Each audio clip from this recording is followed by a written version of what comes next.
సజీవుడును లోక రక్షకుడైన యేసుక్రీస్తు నామంలో జీకేపీఎం ఛానల్ వీక్షిస్తున్న మీ అందరికి కూడా ప్రత్యేకమైన వందనాలు. అందరు బాగున్నారా? మీ అందరి కొరకు ప్రార్థిస్తున్నాం. మా కొరకు ప్రార్థించండి.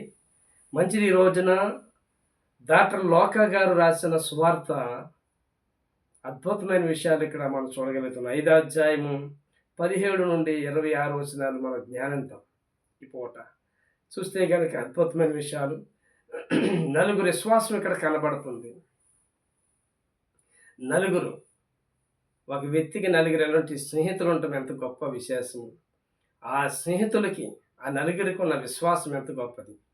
విశ్వాసం అనేది ఏంటనేది ఈ రోజు మీకు తెలియపరచాలని ఇష్టపడుతున్నాను. విశ్వాసము అనగా 4 అక్షరాలు. 4 అక్షరాల్లో మొదటి అక్షరం, చివరి అక్షరం తీస్తే మయంగా ఉన్న 2 అక్షరాలు ఏంటంటే శ్వాస. అంటే దేవుడు మన శ్వాస అవ్వాలి. చూడండి, ముక్కు మూసుకుని ఒక నిమిషం, 2 నిమిషాలు, 3 నిమిషాలు అంతకంటే ఉండగలుగుతామా? ఉండలేము. అంటే యేసు క్రీస్తు గురించి చెప్పకుండా ఉండలేనంతగా ఉండాలి. మన శ్వాస అయిపోవాలి యేసయ్య. ఎవరెక్కడ కనబడిన యేసు ప్రభు గురించి చెప్పాలి. మన శ్వాస, మన ప్రాణం, మన ఊపిరంతా యేసయ్య ఉండాలి. ఎక్కడికి వెళ్ళి యేసు ప్రభు గురించి చెప్పగలిగినంతగా మనలో స్టోరేజ్ అయిపోవాలి. విశ్వాసం మనలో అలా ఉండాలి. ఎవరు కనబడినా నేను యేసు ప్రభు గురించి ఈరోజు చెప్పాలని శ్వాస, ఆ విశ్వాసం మనలో ఉండాలి. అప్పుడు తప్పగల మన ద్వారా దేవుని నామం మహింపరచబడుతుంది. ఈ నలుగురికి ఉన్న విశ్వాసం ఈ రోజున ఇక్కడ మనం చూడగలిగితే, వారు నలుగురు ఒక పక్షవాయువు, అంటే చేతులు కాళ్ళు పనిచేయలేని వ్యక్తి, చచ్చుపడిపోయిన వ్యక్తి, లేవలేని వ్యక్తి, మంచం మీద ఉన్న వ్యక్తిని వారు నలుగురు మంచం మోసుకుని వెళ్తున్నారండి. తీరక్కడికి వెళ్ళిన తర్వాత లోపలికి వెళ్తాకి ఖాళీయే లేదు. యేసుప్రభు ఇంట్లో లోపల దేవుని వాక్యాన్ని బోధిస్తున్నారు. బయటంతా జనము. వీళ్ళిద్దరికి ఏం చేయాలో తెలుస్తలేదు, ఈ నలుగురికి ఏం చేయాలో తెలుస్తలేదు. కానీ ఈ నలుగురికి ఉన్న ఆలోచన ఏంటంటే, ఏది ఏమైనా ఈరోజు ప్రభుకి శక్తి ఉంది.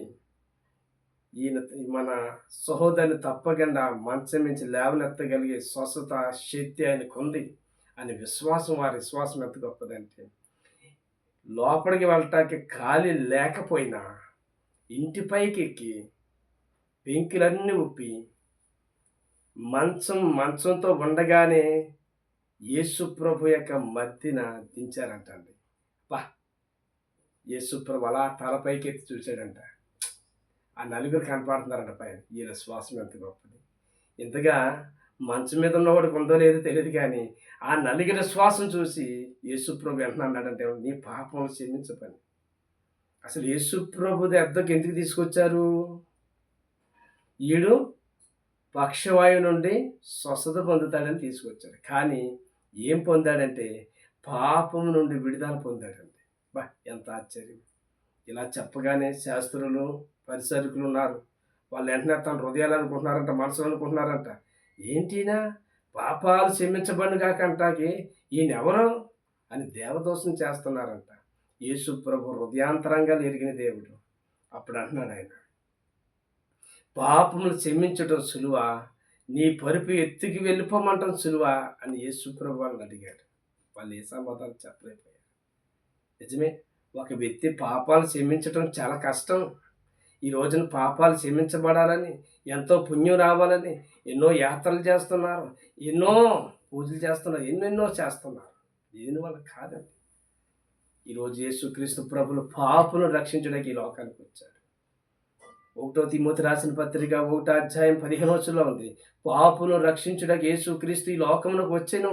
ఆ వాక్యం నమ్మదగినది, పూర్ణాంగీకారమునకు యోగ్యమైనది. వాక్యం నమ్మదగినదండి. ఆయన పాపుని రక్షించడానికి వచ్చాడు.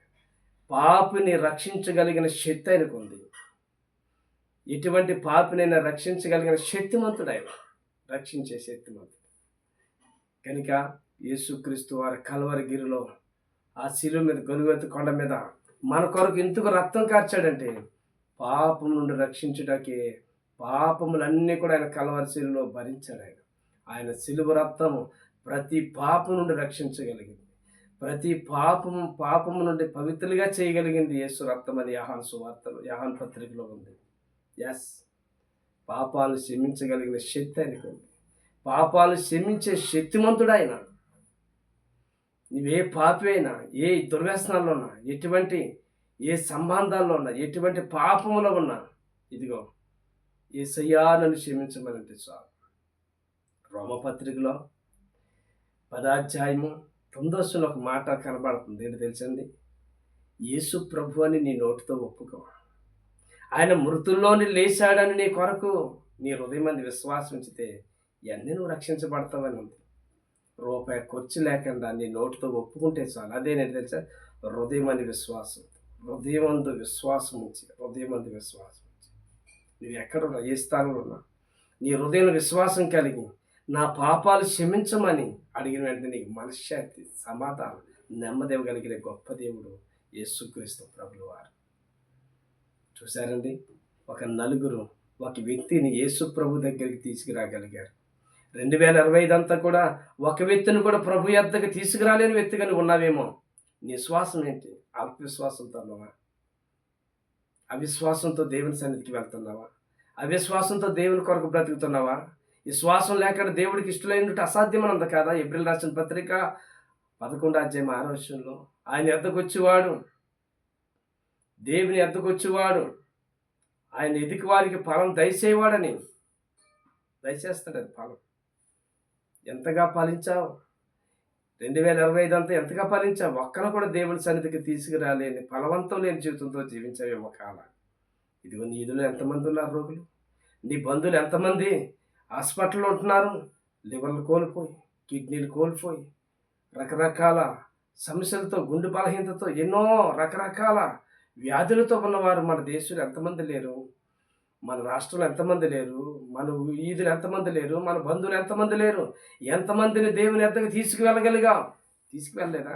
ఇది ఈ నలుగురి విశ్వాసం ఈ రోజునే నీకు దేవుడు చెప్తున్నాడు. ఈ నలుగురిలోని విశ్వాసం నీకు కావాలి. ఈ 2026లో కొందరినైనా వ్యాధిగ్రస్తుల్ని, బలహీనని దేవుని ఎద్దకు తీసుకెళ్ళు. దేవుని నామాన్ని మహింపరచగలిగే జీవితాన్ని ఈ రోజు నుంచే ప్రారంభించు. నీ విశ్వాసంతో ఉండు. వాళ్ళ నలుగురి విశ్వాసమే దేవుడు కార్యం చేశాడు. యేసుక్రీస్తు నోటితో ఒప్పుకుంటే చాలంటే, యేసు అనగా రక్షించేవాడు, క్రీస్తు అనగా అభిషేక్తుడు.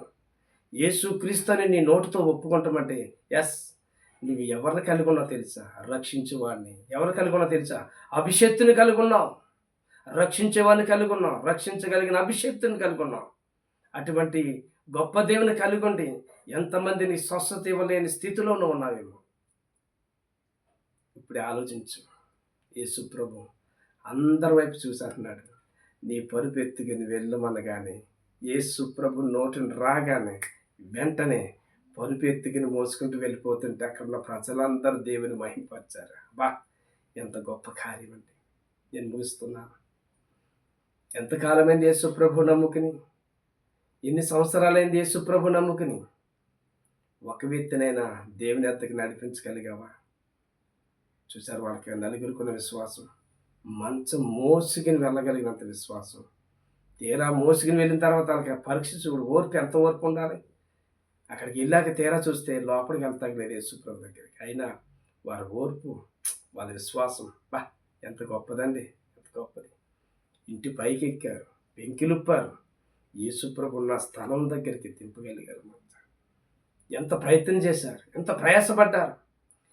ఒక ఆత్మను రక్షించడానికి నువ్వు ప్రయాసపడుతున్నావా? నీ విశ్వాసం ఏంటి చెప్పు ఒకసారి. ఎంతమందిని దేవుని పాదాల దగ్గర నడిపించలేదు ఇంతవరకు? వెళ్తున్నాను, వస్తున్నానన్న దృష్టిలో ఉన్నావా? బైబిల్ గ్రంథాన్ని చదువుతున్నా కానీ విశ్వాసం ఎదగలేని స్థితిలో ఉన్నావా? చచ్చిన స్థితిలో ఉన్నావా? విశ్వాసం లేనివాడు దేవుడికి, విశ్వాసం లేనివారు మృతులను ఉంది దేవుని వాక్యం. చచ్చిన స్థితిలో ఉన్నావేమో. దేవునికి ఇష్టమైన బిడ్డ కావాలంటే ఇది ఈ రోజునే నేను కొందరిని, వచ్చే ఆదివారంలో కొందరిని దేవుని ఎద్దకు తీసుకెళ్తాను. వ్యాధులు ఎంతోమంది వ్యాధిగ్రస్తున్నారు, రోగాలతో ఉన్నారు. ఎస్, నా దేవుని సన్నిధికి తీసుకెళ్తే ఆరాధన చేస్తున్నప్పుడు, దేవుని వాక్యం విన్నప్పుడు ఏదో విధంగా వాళ్ళకి స్వస్థత కలుగుతుందని విశ్వాసంతో తీసుకువెళ్ళి తప్పగా నీ విశ్వాసాన్ని దేవుడు చేయగలుగుతాడు. నీ విశ్వాసమే గొప్ప కింద ఒక వ్యక్తిని రక్షించగలుగుతుంది. ఈ వాక్యం నీవు ఈ రోజునే మనసును మార్చుకో. విశ్వాసం లేకనంత వరకు బ్రతికేవేమో ఈ రోజు నుంచే ఖచ్చితమైన విశ్వాసంతో ఉండు. నా ఊపిరి ఆయనే, నా ప్రాణం ఆయనే. ఎస్, నేను బ్రతుకున్న కాలంలో కొందరు రోగుల్ని, కొందరు వ్యాధిగ్రస్తులను నా ప్రభు దగ్గర తీసుకువెళ్తాను, రక్షించగలుగుతాను అనే విశ్వాసంతో ఉండు. తప్పకుండా నీ ద్వారా అనేక ఆత్మలు రక్షణలోకి రావటానికి 2026లో దేవుడు ద్వారం తెరుస్తున్నాడు. దేవుడు నిన్ను దీవించి ఆశీర్వదించును కాక. అందరికి వందనాలు.